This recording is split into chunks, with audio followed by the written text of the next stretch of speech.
Hey guys, I want to continue my video series today on how to fight the New World Order and the power elite that runs the New World Order. And my message today is kind of a talk about Christianity and atheism, because there's a great dissension amongst Christians and atheists on the New World Order fight. And basically the Christians believe that the New World Order is the coming of revelation, the one world government and the one world currency and the 666 type system. The atheists believe that the churches are indeed controlled by the New World Order and the power elite, and that they are keeping us delusional and using passages such as Romans 13 to keep the Christians and all the people in check. Amongst other things, but that's the general synopsis of it. So I want to give a message out to my Christian brothers and sisters, and it has to do with Romans 13, because Romans 13 is one of the most misinterpreted scriptures in the entire Bible. And without further ado, I'll read to you Romans 13. Everyone must submit himself to the governing authorities, for there is no authority except that which God has established.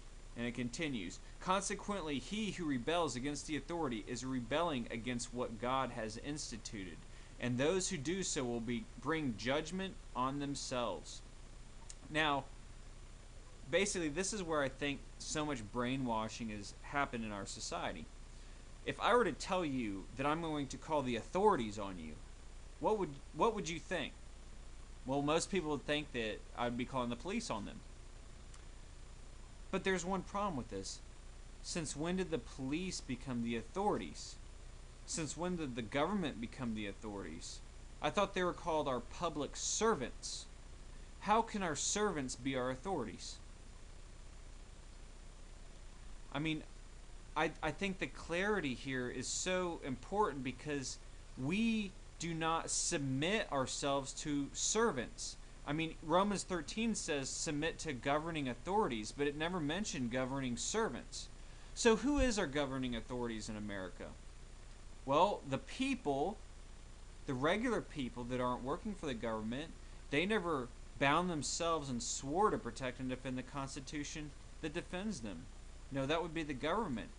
The government is a servant. The people are the governing authorities of our government here in America. So the government must submit itself to the people according to Romans 13. Another argument is Matthew 22, where Yeshua or Jesus says, render unto Caesar what is Caesar's and render unto God what is God's. And they're clearly talking about money. And it was kind of like an entrapping thing with the Pharisees.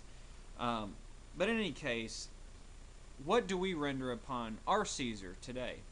Well, this is our money. And this is paper. Basically, we render unto Caesar this paper that represents, by government standards, the earnings that we have made from the toils of our labor. Yet the government controls how much this is worth. So, if you really want to put a blow to the New World Order, you need to quit rendering this unto Caesar. But it creates a conflict with Scripture, because you're supposed to render unto Caesar what is Caesar's. But if you do not have what Caesar has enslaved us with, if we don't make this, how are we supposed to render it back to Caesar? So it leads to a very deep thought that I believe that a lot of Christians will find inspiring. In the book of Revelation, it talks about running to the mountains and getting away from this world government. And it's also put in conjunction with the money system that our government has enslaved its people with.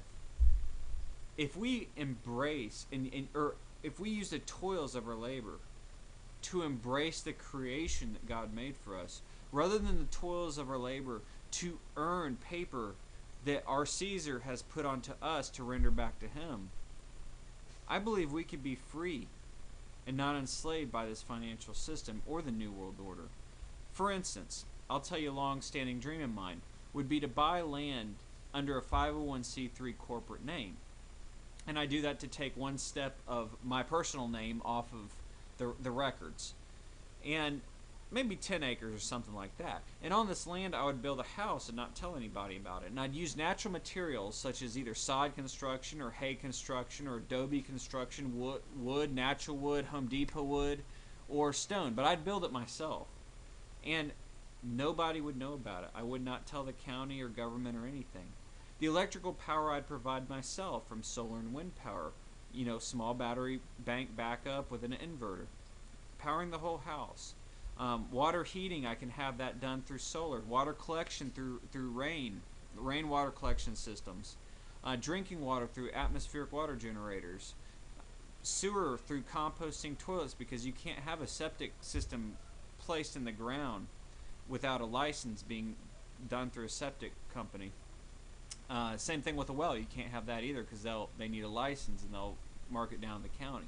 So basically, if you can embrace the creation that God's made and have animals that provide most of your food, and if you could live without having to pay huge property taxes, and if you could make very meager wages and barter a lot for your labor, you could be a free person and not enslaved. So how much would you have to render unto Caesar if you could survive on a couple $1,000s a year? Maybe just for doing little oddball stuff, just so you could barely integrate with society. I think that should be a very good goal for a lot of Christians, to root back, embrace the pioneer days, some of the old family lifestyle. And by doing that, you will put a massive blow to the New World Order, because you will not be part of their financial system any longer. You will not have to adapt to the grid that they're placing on you. IRS tax codes, you don't have to follow that if you don't make any money. So anyway, I want everybody to think about these things today, especially the Romans 13, because that's very highly misinterpreted amongst a lot of people. And I appreciate your time, and I'll see you next time. Thank you.